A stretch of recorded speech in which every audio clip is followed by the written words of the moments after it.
just to be clear, when I'm applying a force here and the lever is in static position, i.e. it's not moving, it is the same force required on this lever with the one mass, one distance as it is on this lever with the half mass, two distance. It is the same force applied here in a static position.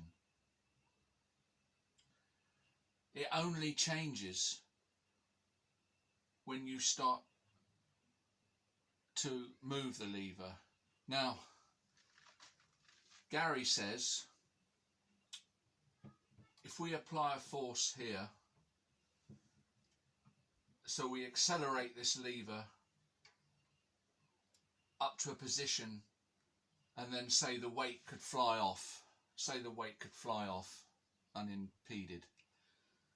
Now we have to agree that from a static position to its final velocity where the weight would fly off, that requires an acceleration. Unless you, Gary, want to change the meaning of that word as well, I assume that you're going to accept there is such a thing as acceleration. You would accelerate up to that position and the weight would fly off. And what you say is it requires the same force to accelerate this lever,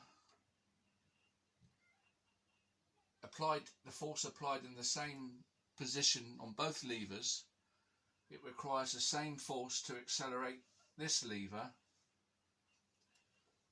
to the same final velocity for both.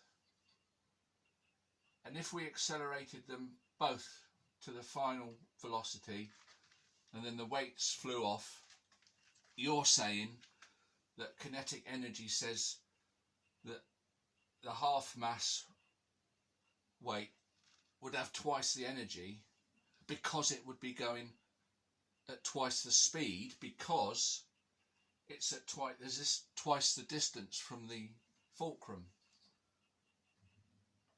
That's quite correct.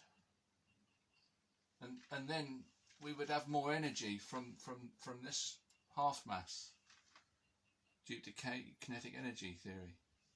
That's quite right. But where you're wrong is you say it requires the same force to accelerate both levers to the same final velocity, and it doesn't.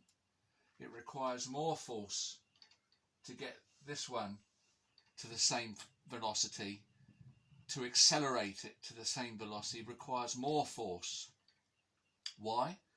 Well, because inertia, it has greater inertia, and the inertia says that, the formula says that it goes at the square of the acceleration. And to accelerate it to the same final velocity takes much more force on this lever. It's not the same force to accelerate them both to the same final velocity. And you say, well, if this was all covered, you couldn't feel which one requires more force. And I can assure you, you can.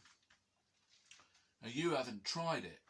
You've just asserted it over and over again without experimenting with it and stating that it must be a fact.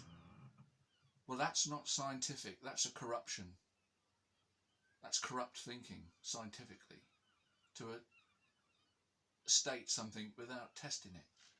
Because if you were here, Gary, and this was all covered and you put a hand in there, you could tell this one takes a lot more force to accelerate it than this one does. Look how fast I can move it. This one takes a lot. It's incorrect what you're saying, and you haven't tested it. It's very bad, it's very wrong. It's untrue, and it's a lie. There is no breaking the conservation of energy, because with the same force applied to both, they don't both move at the same velocity. This one would move slower than this one to account for it. Completely right and correct. Classical mechanics has always been right and correct.